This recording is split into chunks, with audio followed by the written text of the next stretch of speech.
My husband লেখিকা সামহা সামি পর্ব সংখ্যা ২০ ও ২১। ১৮+ অ্যাডাল্ট প্রাপ্তবয়স্কদের জন্য অতিরিক্ত রোমান্টিক গল্প পড়তে না চাইলে স্কিপ করতে পারেন। কথা শেষ করে আর এক মুহূর্ত দাঁড়ালো না প্রহেল। আনেয়ার চোখ বুজে ক্লান্ত দেহটা বেড়ে ছেয়ে দিয়ে শুয়ে আছে। দেখতে দেখতে কেটে গেল ৭ দিন। প্রহেল সে দিন যাওয়ার পর আর আসেনি, তবে সবসময় আনেয়ার আশেপাশে লোক লাগিয়ে খবর নিচ্ছে। শীত শীত ভাব থাকলেও রাস্তাঘাটে গরমের ভাবটা বেশি। মাথার উপরে মস্ত এক সূর্য তাপে মানুষ ঝলসে দিতে সক্ষম। দুপুর ২টা ৩০ নাগাদ প্রহেল অফিস থেকে বেরিয়ে রিহান সাগরকে সাথে নিয়ে কোথাও একটা বেরিয়ে পড়ে। আজ আনিয়াকে হসপিটাল থেকে রিলিজ দেওয়া হবে। আগের থেকে কিছুটা সুস্থ এখন। আনিয়াকে বাসায় এনে নাজমা বেগম ফ্রেশ করিয়ে দিয়ে নিচে চলে যায়। আনেয়া বিছানায় আধশোয়া হয়ে বসে থাকে একটা উপন্যাসের বই নিয়ে। তার নেশা বই পড়া। বই পেলে সে দুনিয়া ভুলে থাকতে পারে। আশেপাশে কি হচ্ছে সেই খেয়াল নেই তার। এই তো বইয়ে মুখ ডুবিয়ে পড়তে বসেছে। কিছুদিন আগে একটা রোমান্টিক বইয়ের প্রচার দেখেছে। অমনি সেই বই কিনে ঘরে তুলেছে। বইয়ের নাম হান্টিং অ্যাডেলাইড। অবশ্যই নাজমা বেগম এই বইয়ের খবর জানেন না। জানলে হয়তো আনেয়ার মায়ের একটা মাটিতে পড়তো না। প্রহেল সাগর রিহান শহর থেকে বেরিয়ে গ্রামের দিকে যাচ্ছে, তবে কেন যাচ্ছে দুইজনের একজনও সেটা জানে না। প্রহেলকে জিজ্ঞেস করবে কিন্তু ভয় পাচ্ছে না যদি রেগে গাড়ি থামিয়ে দেয়। রিহান সাগরের অবস্থা দেখে হেসে গড়াগড়ি খাওয়ার অবস্থা। নিরিবিলি জায়গায় এসে গাড়ির সাইড করে নেমে আসে প্রহেল। রিহান সাগর ওহরুম করে বেরিয়ে আসে। কিছুটা সামনে যেতে একজন গার্ড এগিয়ে আসে। মাথা নিচু করে হাতে কিছু একটা দিতে যায়। সোজা হেঁটে আসে, বাড়ির ভেতরে চলে যায়। রিহান সাগর ভ্রু কুঁচকে তাকিয়ে আছে। সাগর এবার আর থাকতে না পেরে বলে ওঠে, বস কি কাউকে মারতে ভেতরে গেছে, নাকি বউকে কাছে না পেয়ে সন্ন্যাসী হওয়ার আশ্রমে গেছে? রিহান প্রচুর বিরক্ত স্বরে সে বলে, যা মুখে দেয় তাই বুঝে যায়। প্রহেল বাড়িটির ভেতরে যেতে বেরিয়ে আসে এক যুবক। করুণ আর্তনাদ। রনির চোখ দিয়ে অঝোর ধারায় রক্ত গড়িয়ে পড়ছে। সেই দিন প্রহেল রনিকে গুলি করলেও মরে যাবে এমন জায়গায় টার্গেটে চাপেনি। ডাক্তার কিছু প্রাথমিক চিকিৎসা দেওয়ার কয়দিন পরই ঠিক হয়ে যায়। ফ্লাসলিকাকে কোথায় রাখা হয়েছে তা প্রহেলকে ছাড়া কেউ জানে না। এমনি সে সবাইকে ছেড়ে দিবে? মোটেও না। একটা হিসাব চুকিয়ে তারপর যা হওয়ার হবে। এই দুনিয়া থেকেই বিদায় দিবে। প্রহেল রনির কাছে এগিয়ে কানের কাছে ফিসফিস করে বলে, আমাকে ভেবে খুব ভুল করলে my dear friend. Oh no, my fucking friend. বলে রনির বুকে গরম করে আনা লাল টকটকে হওয়া রডটা বুকের মাঝ বরাবর ঢুকিয়ে দেয়।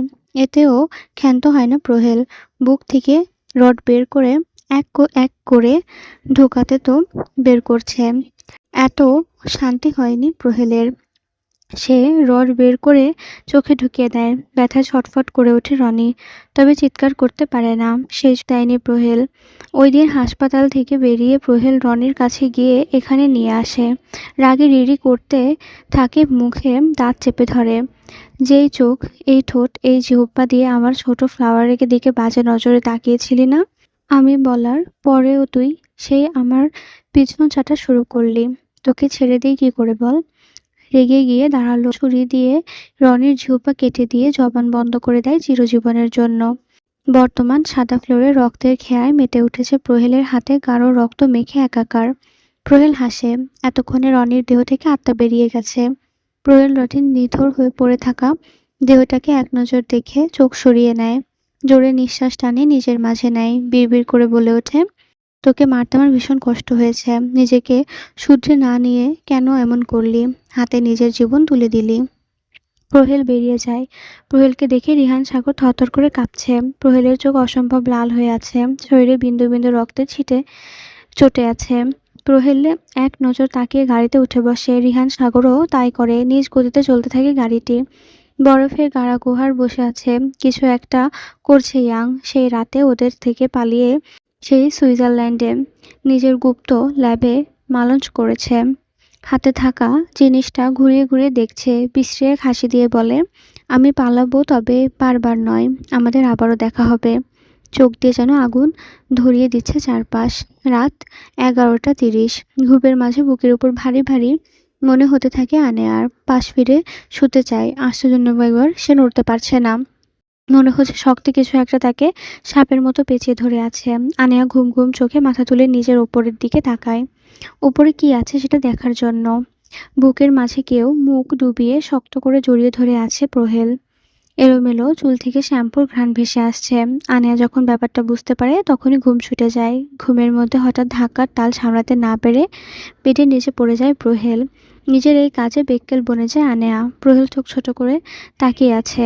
আনেয়া শুকনো একটা ঢোক গিলে তেজি সুরে বলে, নির্লজ্জ পুরুষ, কারো রুমে আসতে গেলে পারমিশন নেওয়া লাগে, এটা জানেন না? আনেয়ার কথা শুনে প্রহেল নিচ থেকে উঠে আনেয়ার ওপর ঝুঁকে ঠোঁটে চুমু খেতে এক হাত দিয়ে আনেয়ার কোমর চেপে ধরে, নিজের কাছে এনে ঠোঁট ছুঁয়ে দেয়। নির্লজ্জ বলেই তো তোমার কাছে আসলাম জান। আমি ভালো মানুষ নই, তাই আমাদের ভালো ভেবো না। কাছে আসো আমার কাছে, এখন চাই তোমাকে। আনোয়ার প্রহেল থেকে নিজেকে ছাড়িয়ে নিতে নিতে বলে, আপনার এই নষ্ট হাতের স্পর্শ আমার জন্য ফুটন্ত গরম পানি ছাড়া কিছুই না। প্রহেল হাসে, রাগ নেই, তবে এমন একটা মাতাল করা চাহনি। আনেয়াকে আর একটু জড়িয়ে ধরতে ধরতে কটাক্ষ কণ্ঠে বলে, আমি গরম পানিতে ডুবাবে কেন? তুমি তো আমার গরম উষ্ণতায় রাঙানো হয়ে উঠবে, ছোট ফ্লাওয়ার। প্রহেলের কথায় আনেয়া খেতে যায়। প্রহেলের চোখে চোখ রেখে দাঁতে দাঁত চেপে বলে, যেই পুরুষ নিজের বউয়ের সামনে অন্য নারীকে নিজের গার্লফ্রেন্ড বলে পরিচয় দেয়, এমন সাওয়ামার্কা স্বামী আমার চাই না।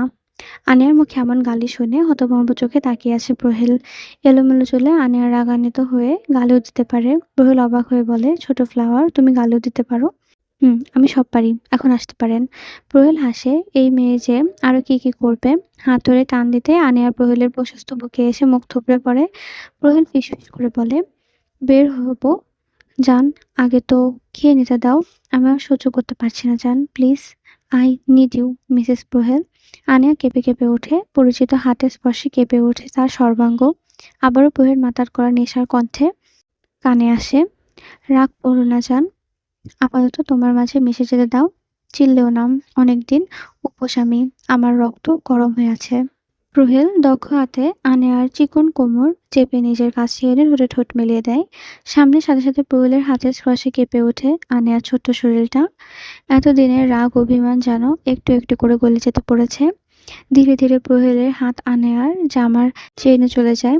আনেয়া বাধা দিতে চাইলে আনেয়া নরম ঠোঁট কামড়ে ধরে ব্যথায় ছটফট করে ওঠে আনেয়া। প্রহেল যে দিকে ধ্যান না দিয়ে আনেয়া নিজের সাথে আরো চেপে ধরে, যেন চাচ্ছে নিজের মাঝে লুকিয়ে রাখতে। প্রহেল ধীর হাতে সাবধানতার সাথে আনেয়ার জামা খুলে ফেলে, বুকের নরম অংশ খামচে ধরে। অভিমানী আনেয়া প্রহেলের হাতের স্পর্শ নিজের ও যেন ব্যাকুলতায় হারিয়ে যাচ্ছে। ঠোঁট ছেড়ে প্রহেলের নেশালো কণ্ঠে জিহ্বা দিয়ে ঠোঁট ভিজিয়ে নেয়।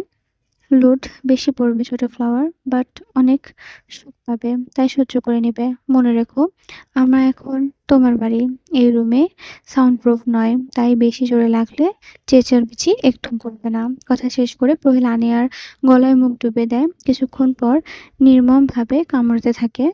প্রহেল হাসে, সেই প্রথম দিনের মতো। মেয়েটি আজও তার একটু স্পর্শে খেই হারিয়ে ফেলে। প্রহেল গলা থেকে বুকের কাছে এসে মুখ চেপে ধরে জোরে নিঃশ্বাস টেনে নিচ্ছে, যেন কোনো ক্ষুধার্ত বাচ্চা তার খাবার পেলে নিজের ধ্যান জ্ঞান সব হারিয়ে বসে আছে। রাত গভীর থেকে গভীর হচ্ছে। কেউ সুখ কুড়াতে ব্যস্ত, কেউ বা অন্যের সুখ দিতে। এই নির্মম পৃথিবী বাড়াবাড়ি খুব নিষ্ঠুর। হয়তো কারো কাছে এই পৃথিবী যেন একটি বোঝা, তেমনি কারো কাছে ভালোবাসায় মোড়া একটি স্বচ্ছ ঘেরা ফুটন্ত একটি ফুল। শব্দ, রাত আনুমানিক রাত আনুমানিক 12:10 বাজে। জঙ্গলের রাস্তা দিয়ে দুটো বাইক ছুটে চলছে বলতে ভুল হবে। দেখে মনে হচ্ছে নাগিন গানের বাইককে নাচাচ্ছে। রিহান রাতে থাকা রিহানের হাতে থাকা শেষ কোল্ড ড্রিঙ্কসে শেষ চুমুক দিয়ে ফেলে দেয়। সামনের দিকে তাকিয়ে বাইকের স্পিড বাড়িয়ে দিয়ে চেঁচিয়ে ওঠে, মুরগির বাপ, তোর হয়ে যাবে নাকি? আস্তে না বাপ, আস্তে, তুই ভুলে যাস না তুই মুরগির বাপ, নাগিন নাম। সাগর রিহানের কথায় বিদঘুটে হাসে, ঠেস মেরে বলে, রিহু বেবি, কামন হয়ে যায় একটা, আমি দিব নাগিন, আর রিহু বেবি দিবে সিরিঞ্জ। মুরগির বাপ, বসের হাতে ওয়াক্কা না হলে হবে না। ভালো হয়ে বাইক চালা, না হলে নাগিন নাম জাহান্নাম ঘুরিয়ে আনবে। পর মুহূর্তে একটু স্থির হয়ে বাইক চালাতে মনোযোগ দেয়। কিন্তু কথায় আছে না, শয়তান যখন নড়াচড়ে, কুত্তাও তখন তাল গাছে ওঠে। তেমনি এই শব্দটা হয়তো কিছু মানুষের ক্ষেত্রে সঠিক হলে উল্লেখিত হয়েছে। কিছু মুহূর্ত যেতে সাগর বাইক নিয়ে আঁকাবাঁকা করে চালাতে শুরু করে। উঁচু করে গান ধরে, ধীরে ধীরে চালাও গলে মাথা ঠান্ডা করে। ৮০-র বেশি তুললে গতি পড়বে গিয়ে ঘাটে। ধীরে ধীরে চালা গাড়ি ইঞ্জিন ভালো লবে। ৮০-র বেশি তুললে গতি অ্যাক্সিডেন্ট হবে। সাগর এমন আঁকাবাঁকা নাচ শুরু করে। আর এখন এমন উদ্ভট গান হো হো করে হেসে বলে, রিহান হাসি কিছুতে বলে, ইঞ্জিন না মুরগির বাপ, তোর এই নাগিনের মতো বিশ্রী কমনটা গিয়ে পড়বে। সাগর চোখ মুখ কুঁচকে নাক সিটকে ওঠে। এইসব ছাইপাশ কথায় তার কিছু যায় আসে না। অন্যদিকে রাত যত গভীর হচ্ছে, গভীরতর হচ্ছে প্রহলের বেসামাল হাতের স্পর্শ। আনিয়া খেয়ে হারাতে থাকে। রফিক সাহেব হয়তো প্রহলের এখানে আসায় এই বিষয়ে অবগত না। আনিয়া ২ হাত দিয়ে প্রহলের মাথার চুল খামচে ধরে আছে। প্রহল বুক থেকে মুখ তুলে নিচের দিকে নেমে আসে। আহ, মেরে ফেলবেন নাকি আমায়? তোমাকে মেরে ফেলবে তো আমি নিজেকে নিজেই মেরে ফেলবো ছোট ফ্লাওয়ার। লিখবো তোমার হাতে আমি আমার মরণ। আনেয়া মাতাল করা চাহনিতে তাকিয়ে আছে। বেসামাল অবস্থায় প্রবীর কখনো এমন নিঃশব্দ কণ্ঠে গান বলেনি। তাহলে আজ হঠাৎ কেন লোকটা তার জন্য গান বলল? এত সুন্দর করে গানও গাইতে পারে লোকটা? আনেয়ার চোখের পাতা খুলে রাখা অসম্ভব হয়ে পড়ছে। ধীরে ধীরে ঠোঁট কামড়ে চোখ বুজে ফেলে। থরথর করে কাঁপছে তার চোখের পাতা। প্রহীর মাথা তুলে হাসে, ভালোবাসা আদর প্রদান করতে থাকে। সে প্রহেলে ক্লান্ত হয়ে প্রহরের উন্মাদনার বক্ষের মাথা দিয়ে চোখ বুজে পড়ে আনেয়া। প্রহেলের ধীর গতিতে আনেয়ার চুলে কিস করে বিলি কেটে দেয়। এই যে সে কত অভিমান নিয়ে বলেছিল এই লোক যখন তার সাথে বেইমানি করেছে, তখন সে কেন আবার নির্লজ্জের মতো লোকটির সান্নিধ্যে যাবে? কিন্তু ভাগ্য সুপ্রসন্ন ঘুরে ফিরে এই লোকটির কাছেই সান্নিধ্য নিয়ে আসে। সোহেল আস্তে করে কোমল কণ্ঠে ডেকে ওঠে, মায়ের ছোট ফ্লাওয়ার, অভিমান করেছো আমার সাথে, কথা বলবে না? আনা নিশ্চুপ, তার ভারী ভারী শ্বাস প্রশ্বাস শব্দ শোনা যাচ্ছে। সোহেল আবারও ডেকে ওঠে, কি হলো জান, এতই অভিমানী আমার ছোট ফ্লাওয়ার? কই, আমি তো তার এর আগের সাথে পুরো পরিচিত নই। ছোট ফ্লাওয়ার, ওই ছোট ফ্লাওয়ার। এই যে তার একান্ত ব্যক্তিগত মানুষটি এতটা আবেগ নিয়ে কি সুন্দর করে রাখছে। আর সে আর সে কি কথার কোনো উত্তর না দিয়ে পারে? তা ছোট করে বলে, জিজ্ঞেস করবে না এতদিন কেন আসেনি, কোথায় ছিলাম? আনার প্রহলের প্রশস্ত বুক থেকে মাথা তুলে উল্টো শুয়ে বলে, জানার প্রয়োজন মনে করছি না, ভালোই থাকবেন।